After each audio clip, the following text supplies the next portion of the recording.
We have record dry weather that is gripping areas from the East Coast all the way to the West Coast. The extreme drought is already forcing major water restrictions in towns around the country, and in the hardest hit areas, things are getting so bad that entire lakes are beginning to disappear. Jessica Yellen reports now from one of the hardest hit spots.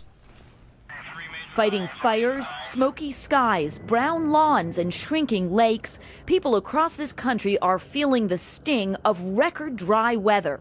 In drought-stricken Atlanta, neighbors are snitching on neighbors for watering when they're not supposed to.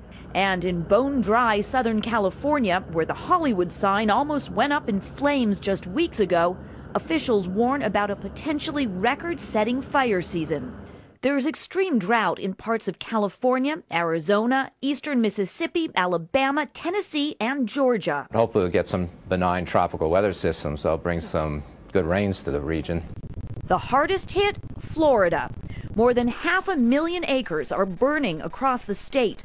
Wetlands are becoming dry land, and an essential water source, massive Lake Okeechobee, which once looked like this, is now just shy of reaching a record low.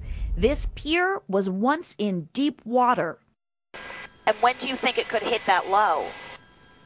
If we have good sunny weather and a little bit of a breeze, there's a real good chance we'll hit it this week. This week? This week. This is a very shallow lake, so as the lake comes down, see a dramatic increase in the amount of the shoreline that is exposed.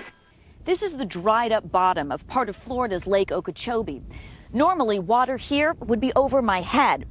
Because of this drought, the water supply for more than 5 million people in southern Florida alone is in jeopardy.